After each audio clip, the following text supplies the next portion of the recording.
Semantic SEO is not a trend. Semantic SEO is the right way to do SEO. My way of doing SEO is the topical mesh, which is, sure, a fork of or a particular strategy that belongs to the larger scope of semantic SEO. However, not easy for me to explain what the topical mesh is all about. So I asked a couple of friends, Notebook LM and Google, to explain my strategy of the topical mesh. I haven't heard. Okay, in the Notebook LM now, there's a new feature, audio overview, which basically records automatically a audio podcast. So let's see what they have to say. We'll take a listen, and it takes 17 minutes. And then after, while we listen, I'm going to take some notes, and we'll see what we'll listen to, if they're right or not. All right, let's go. Hey everyone, welcome to another deep dive with us. Thanks for having me. Today we're going to be looking at topical mesh SEO. Sounds good. We always try to stay on top of kind of the cutting edge of SEO here. Yeah. And topical mesh SEO seems to be one of the things that people are talking about. And I guess just to kind of set the stage for our listeners, For sure. when we say topical mesh SEO, what we're really talking about is kind of this idea of moving beyond just like targeting keywords. Yeah. It's not about just finding that one perfect keyword and like stuffing it into your content. Right. It's more about building like this whole web of content around a broader topic. Exactly. Yeah. It's Yeah. really thinking about your content more holistically. Okay, so it's like less about gaming the system and more about actually becoming like a knowledge hub for a specific subject. Yeah. That's a great way to put it. So how does this actually work in practice? Like, is this a totally new concept or has it been kind of bubbling under the surface for a while? I think that the seeds were planted a while back. There's this SEO expert, Laurent Bourrelli, Okay. and he developed this concept called Cocon Semantic, which translates to semantic cocoon in English. Okay.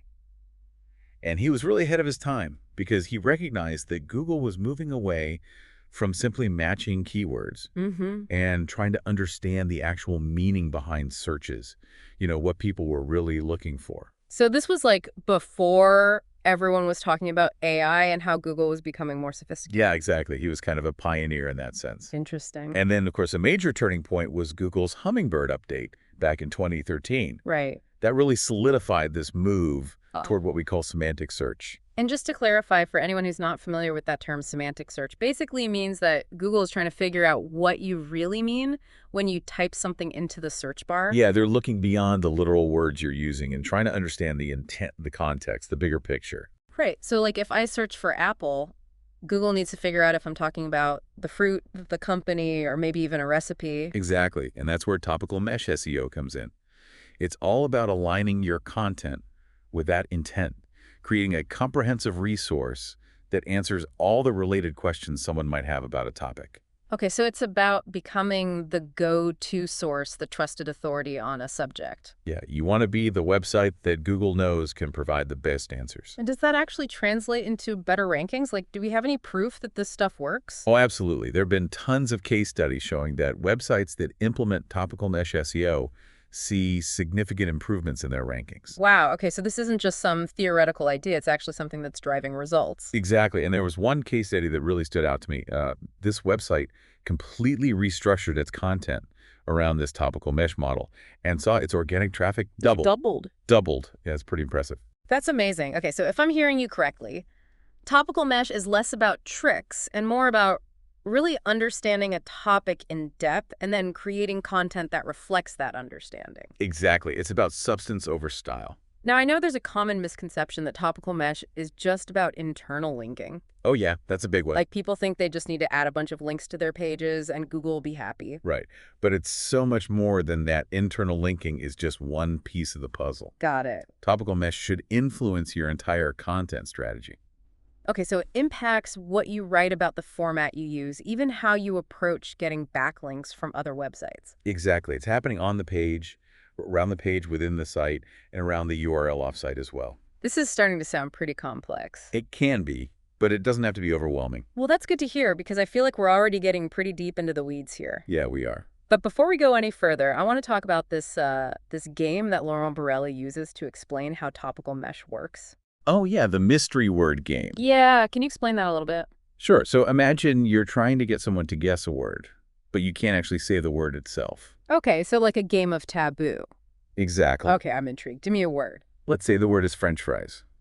Okay, French fries. So how would I get someone to guess that without actually saying those words? Well, you could talk about potatoes, maybe frying, definitely saltiness, the feeling of dipping something crunchy into a creamy sauce. Okay, so I'm painting a picture, creating this context where the answer becomes obvious even without saying the word directly. Exactly. And that's how search engines are evolving. They're like players in this mystery word game. That's a great analogy. They're getting better at understanding what your content is truly about, even if you don't explicitly use certain keywords. So we've covered what topical mesh is, how it mirrors the way people actually search, and how it connects to this whole shift towards Google understanding the meaning behind our searches. Yeah, I think we've laid a good foundation. But I think our listener is probably wondering, how do I actually do this? That's a great question. And luckily, Borelli provides a clear roadmap. Okay, I'm all ears. He breaks down topical mesh implementation into 3 key steps. Okay, let's hear them. What's step 1? The foundation is understanding your target audience. Mm-hmm. What are their needs? What are their pain points? What are they really searching for?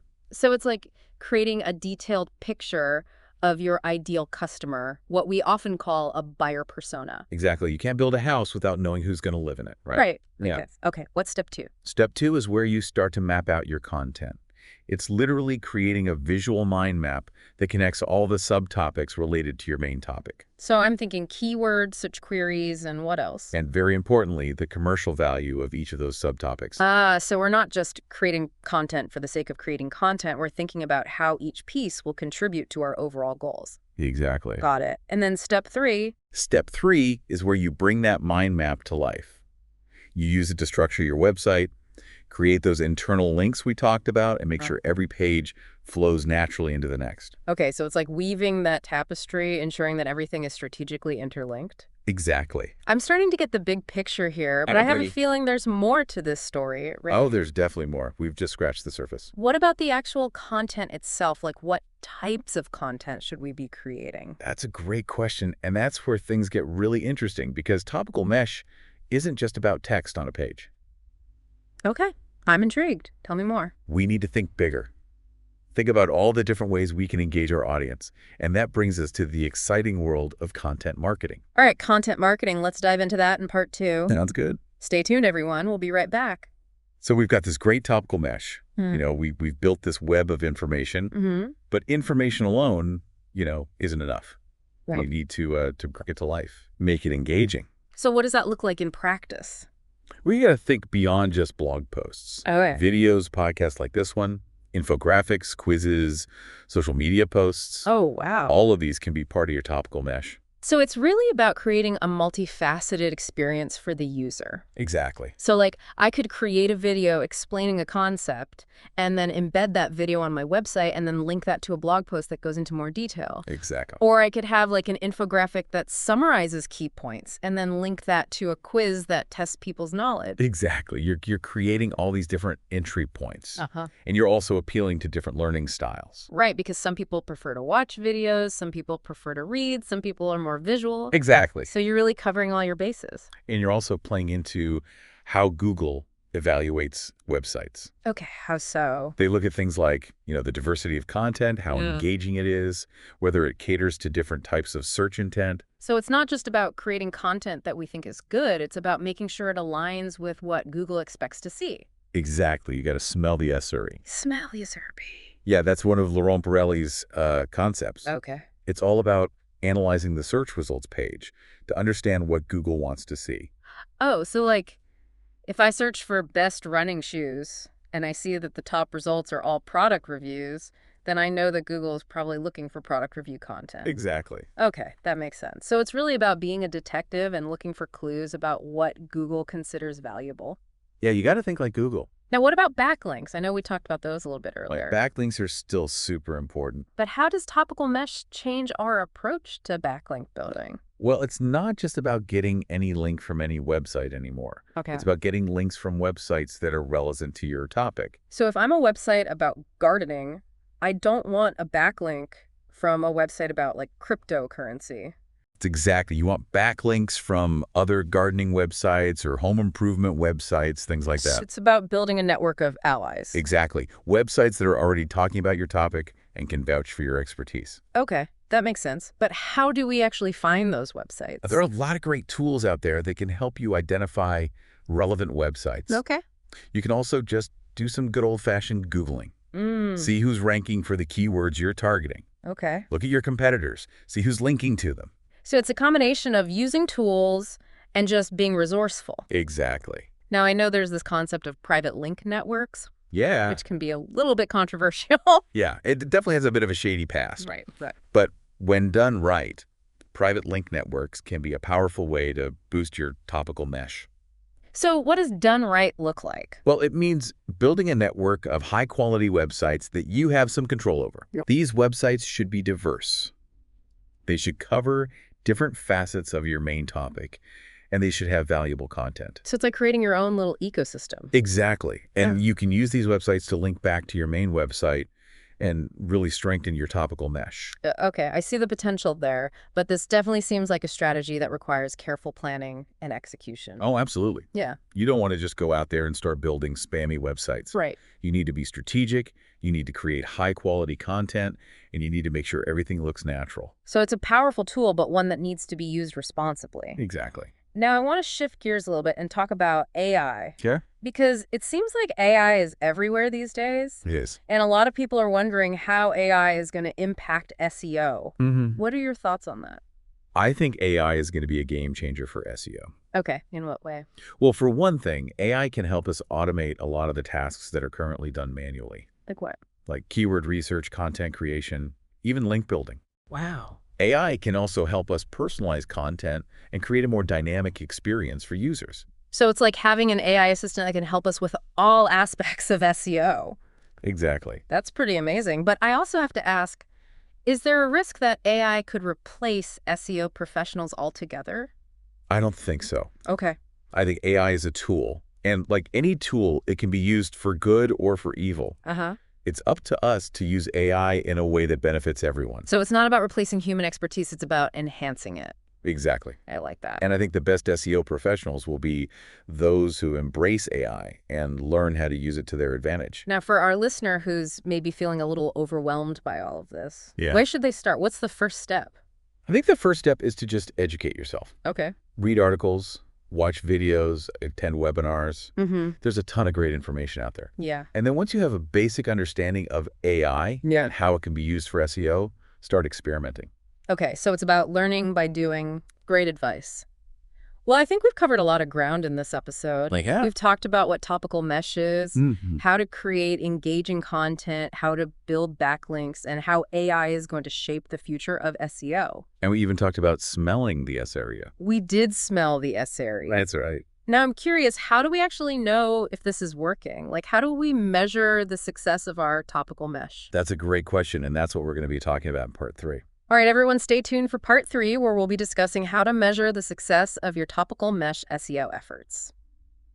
All right, so we've talked about what topical mesh is, we've talked about how to create it, and now the big question, how do we know if it's actually working? Right. We need to make sure all this effort is actually paying off. Exactly. So how do we measure the success of our topical mesh SEO? Well, the key is to track your progress. Okay, so what kind of things should we be tracking? First and foremost, you want to track your website traffic. Okay, that makes sense. So are we talking about, like, how many people are visiting our website overall? Yes, but you also want to look at things like where that traffic is coming from. Okay, so, like, are they finding us through search engines or social media or other websites? Exactly. You want to know which channels are driving the most traffic to your site. Got it. What else should we be tracking? You also want to track how people are interacting with your content. So like how long are they staying on our pages? Are they clicking on our links? Are they actually reading our content? Exactly. You want to make sure people are actually engaging with your topical mesh. Right, because if they're just bouncing off our site, then we're not really achieving our goal. Exactly. Now, what about our search engine rankings? I know we talked about the importance of ranking high for relevant keywords. Yes, you definitely want to track your rankings. And how do we do that? There are a lot of great tools out there that can help you track your rankings for specific keywords. Okay, so we can see if we're moving up in the search results. Exactly. And you can also see which keywords are driving the most traffic to your site. That's really helpful. And what about backlinks? Are those something we should be tracking as well? Absolutely. Backlinks are still a major ranking factor. So we want to make sure we're getting backlinks from high quality websites. Yes. And you also want to make sure those backlinks are relevant to your topic. Right, because as we talked about earlier, it's not just about getting any backlink, it's about getting backlinks from websites that are part of your topical mesh. Exactly. So we've got all this data, we're tracking our traffic, our rankings, our backlinks. What do we do with all this information? Well, that's where the analysis comes in. Okay, so we're not just collecting data for the sake of collecting data, we're actually using it to improve our website. Exactly. You need to look for patterns and trends in your data. So like if we notice that our traffic is dropping from a particular source, we can investigate why that's happening and make changes. Exactly. Or if you see that you're ranking well for certain keywords, but not others, you can adjust your content strategy accordingly. Okay, so it's really about using data to inform our decisions. Exactly. Data is your friend. I like it. And now I have to ask about the elephant in the room, AI. Of course. Everyone's talking about AI these days, and a lot of people are wondering how it's going to impact SEO. It's definitely a hot topic. So what are your thoughts on that? I think AI is going to be a game changer for SEO. Okay, in what way? Well, for one thing, AI can help us automate a lot of the tasks that are currently done manually, Like keyword research, content creation, even link building. Wow, so it's like having an AI assistant that can help us with all aspects of SEO. Exactly. And AI can also help us personalize content and create a more dynamic experience for users. That's pretty amazing. But I also have to ask, is there a risk that AI could replace SEO professionals altogether? I don't think so. Okay. I think AI is a tool, and like any tool, it can be used for good or for evil. It's up to us to use AI in a way that benefits everyone. So it's not about replacing human expertise, it's about enhancing it. Exactly. And I think the best SEO professionals will be those who embrace AI and learn how to use it to their advantage. Now, for listeners who are maybe feeling a little overwhelmed by all of this, where should they start? I think the first step is to just educate yourself. Okay. Read articles, watch videos, attend webinars. Okay. There's a ton of great information out there about AI and SEO. And then once you have a basic understanding, start experimenting. Exactly. The best way to learn is by doing. Great advice. Well, I think we've covered a lot of ground today. Yeah. We've talked about what topical mesh SEO is, how to create it, how to measure its success, and how AI is going to impact the future of SEO. It's been a great conversation. I agree. I've learned a lot, and I'm sure our listeners have too. So a huge thank you to our expert for sharing your insights with us today. It's been my pleasure. And to our listeners, thank you for joining us for another deep dive. If you want to learn more about topical mesh SEO, be sure to check out the resources we've linked to in the show notes. And until next time, happy weaving. I don't know about you, but pretty convincing. In the free version of Notebook LM, you can throw up to 50 sources. I threw in 5. 3 text, 2 videos. So now, of course, it's a little bit inception because I could hear stuff, even the way I say it, like verbatim. As far as the glitches, besides, what's not a glitch? No, nobody can pronounce my name outside of France. So that's normal. The only language glitch I heard, maybe there are others, let me know. But it was about the smell of the SERP. They say the smell of this SERP, SERP, Search Engine Result Page. Outside of that, I think it was pretty cool. Now, is it perfect? Well, sure, it's very impressive in the sense that probably, let me know, but for you, it might be a better explanation than what I could provide. Simply because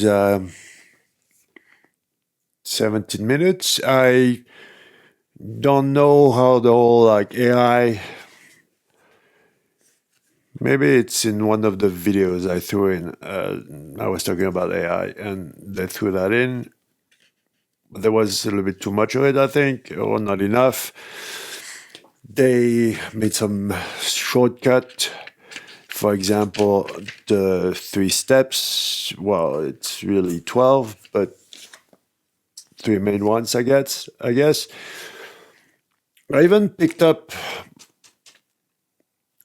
the way it said knowledge hub, how you want to become a trusted website. That's really the goal, I think. That's what we're trying to achieve here. And it's good to start with the goal. Okay. What do we want to achieve? And then we reverse engineer all the steps. Not sure where he got this whole hummingbird. Yes, hummingbird is an important algorithm. But if you had to, I would name all of them. There's about, I don't know, 5, 10, could limit to 5. You could go up to 10 important algorithms, global algorithms like the sinus, cosine, and specific Google algorithms like the topical PageRank or Hummingbird. The case study, 100% bullshit. I know a website that doubled the traffic. Well, let me tell you, of course it depends. Sorry. From my experience, if you have a decent sized website, we're talking 100,000 millions of pages. If you create order from chaos, if you apply the topical mesh, it's between times 8 to 12, like times 10, not double, a lot more. So times 2, yeah, any content strategy you could do times 2, could double the traffic. To do time 10x, you need a topical mesh. Then, yes, of course, I couldn't agree more. You got to go beyond the keyword. The topical mesh is beyond internal linking. Very cool. They picked up on the mystery word game. Backlinks, the smell of the SERP.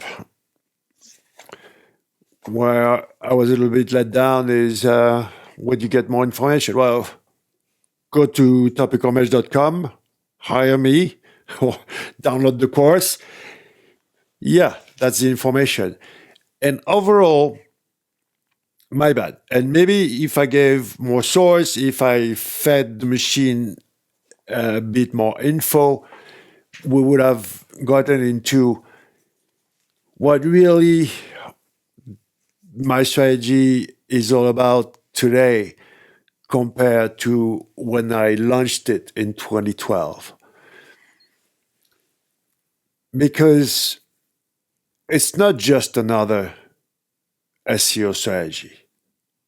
It's not topical clustering. It's not topical authority. It's how even to structure SEO, how to structure what you do, your work, your job as an SEO or even as a digital marketer. It's how it was said a little bit. Yeah, they talked about content marketing and about multimedia content and all that, but it's really overall it's a complete mindset, and it's not just about going from position X to position 1 on Google. So honestly, good surprise. I wouldn't. I mean, you do you. Automated podcast with Notebook LM. Why not? Couple of glitches. I would give it a 8.5 out of 10. So, does it do a good job? Did it convince you that my SEO strategy is really the right way to do SEO? I don't know. We'll see. Let me know. But pretty good surprise overall. I will maybe do another. When problem is there's so much content in French about my strategy and not so much in English. So I'm not so easy. Well, since 2012 in French, starting over in English, explaining everything. You feel me? But yeah, I think for me, the biggest issue here is achieving to convince you that Topical Mesh is not just another fork on something that exists. First of all, yeah, it's from a historical perspective. I was first. I don't care what anybody says. I was first to put out there a complete strategy from A to Z that works, that delivers results for anybody. It's not that complicated. Is it hard? Is there work? Yes, of course. You gotta do some work. It's not a magic press the button type of solution. I don't sell programmatic SEO.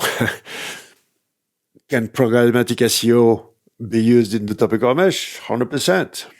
You're a general heading your army to battle. There's order, and you can even adapt to the environment. Oh, it starts raining. Ooh, a strong wind. We can use our planes. All right, we got plan B. Fascinating. Again, I wouldn't just put this automated podcast out there, but maybe I should. I don't know. It's pretty good, huh? I like it. Thank you. I wish you well. SEO Conspiracy out.